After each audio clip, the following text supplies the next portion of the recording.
The power's been out for over a month now. I went around and collected solar lights out of people's yards and stuff, the houses that had been vandalized and broken into. People seemed to be all there was really basically after was just food and stuff. So the vantage point I've had, the reason some of them hasn't really bothered me, is I've showed them how to eat some of the food off the land, the porcelain and the lemongrass and things, and I've showed them how to dry it and make teas and stuff with it. So they basically just leave me alone because I've showed them some things how to do some, at least put a little food in their stomach. But still, it's very, very dangerous out there. The hospital shut down a little over a month ago. There was just I would go up there just see what was going on, and I'd hear talk that the medication was running out, that when everything went to the power generator, they only had so much. They started transporting the very ill patients to these recovery camps and stuff, or FEMA camps, or wherever they was. And now, did the people make it? I don't know. Uh, I'm not certain what's going to happen one day next. I went around and started collecting car batteries and brought them into the house so I can record things and have a little bit of light. But I'm still, real careful what I do because, these people are getting really dangerous out here. Some of them are. The, you know, uh, the military's still around, but they're not. They're more patrolling now. They're more like martial law, and the food quit coming a long time ago. So they're telling them, if you need to go to these rescue camps, and they're encouraging people to leave it. And there'll be trucks that come in here to pick up people by the truckloads, and some of them's going, and of course there's some of them's not going. And then you got the really old here who are just not able to go anywhere, and you can smell death. So with the death is disease and stuff, and they've gotten these groups that's going around into places and picking up the dead bodies, and I heard there was a huge fire pit that they was having to just burn the bodies because there were just so many of them dying. I heard that they turn around and write down the name of the people and stuff in a book, and things like that, and take pictures of the bodies if they're not too badly decomposed, so they can be put into a record book. So I don't know if things are going to get much better or not. Wintertime's coming, and I think things will get worse. There is a lot of people just flat out refusing to go. I mean, they're just crazy out there. I mean, it's dangerous. Even I'm not certain what's going to happen, because I've tried to help some of the people and show them a few of the things they can harvest off the land and eat, but that's only going to do so long if they don't think about drying it and putting it up and stuff.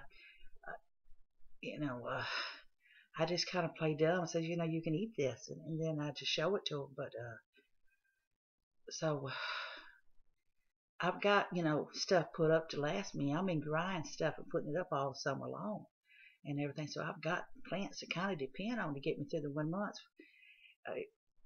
I just don't know. Every night you hear gunshots, and these soldiers, even most of the soldiers are changing. I mean, they're just. I heard of one of the women was raped the other day in one of the houses, and they claimed it was the soldiers that did it. So I really don't know. Things have gotten out of hand. I think really it's getting worse. I mean, you got the whole United States has got to be taken care of, and you got National Guard people and volunteers, and a lot of them just flat out just crazy. The situation is bringing out the true colors of a lot of these people, and it's just I just don't know what's going to be happening one day to the next. So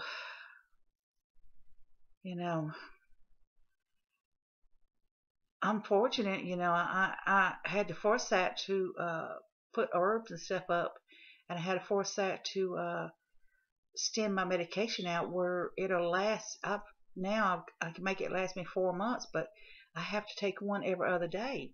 So I'm on my last batch of it. But fortunately for me, my medical condition can be kind of controlled with herbs and stuff. But these other people who's just in severe dire need and has no knowledge on what to do, more and more of them every day's dying. I mean, it's just I'm afraid. I'm not going to deny it. I'm afraid. Uh, and I'm going to have to make a choice whether I stay in this house for the winter or leave. And if I leave, it's not going to be safe for me in the winter months. I need to do it in the springtime when things start to warm up and things. So I think I'm going to tough it out for the winter months here. We'll see what's going to happen over the next few months. Yeah, they claim that things will get back to normal, but I don't know how long. I don't know how much longer it will be. It's been almost 4 months already. Like I say, we've been out of electricity for a month at least, and the medications and everything in the hospital. It went a long time ago because the when the power started going out, the trucks couldn't refuel to bring emergency supplies, and then you've got this martial law going on and the chaos going on. It's just every day. During the day you're safer to walk during the day, but at night it's just extremely dangerous. I mean, it's just there's looters out there. There's those who's looking for food, and then there's just flat out those that's just flat out has just totally went crazy. Just out there just killing people and raping people and just whatever. They're just, to them it's all a game, and this ain't a game. This is very dangerous. And every night, I went out the other day walking and I seen where the well, those who are in charge, the military or whatever you want to put them, the volunteers or whatever, there was 10 bodies laying there, and you could see the blood seeping through the sheets. And um, I was gotten kind of friendly with some of them, talking to them. I asked them what happened. They said, well, these guys was out after curfew, and they was breaking into houses and stuff, and we had to follow a procedure and shot and we killed them. So that was 10 people there, men and women both, who died out there because of whatever reason, whether they was looking for food or just breaking in to be breaking in, or whatever it was. It's happened, and this here is just the start. And over the next, when winter gets here, we're going to be more and more people going to be dying. I don't know how many will survive it. I say by next spring, many of the people who are here now will be slowly carried off and be thrown in that burn pit thing, and a lot of them's going to just starve to death or freeze to death or whatever. So we'll just have to see. Maybe, hopefully, the lights will be up in a few months, but I don't really see it happening yet. I really don't. Keeping warm is going to be a problem. We're going to have, you're going to have to figure out how to stay warm without, you're going to have to burn wood and something. If you ain't got a fireplace, so you got to figure out how to keep yourself warm during the winter months. You're going to have to figure out how to. It's just, I just don't know. At night I sit here and I keep my knives next to me. I've rigged up every night I rig up little booby traps. I've got fishing line all tied up around my doors and cans and things like that to keep, in case someone comes into the house and they trip over it, and then I'm made aware of it. And I've even gathered up bottles and busted them and placed broken glass along my windowsills to try to give myself some kind of defense. I took a, a baseball bat that I found, and I took and I put long nails into it. I put things into it to spike it to use it as a defense weapon. I'm doing what I can to survive. I mean, you just don't know. I started wearing things around my neck to try to reinforce some kind of protection around my hands, and uh, I started when this one person got choked to death. I mean, literally. I mean, they just so. I went and found me some metal stuff and hammered it out and fixed it as a collar for me. I mean, do whatever I can to survive. So we'll see what's going to happen, but I don't see anything's going to get any better.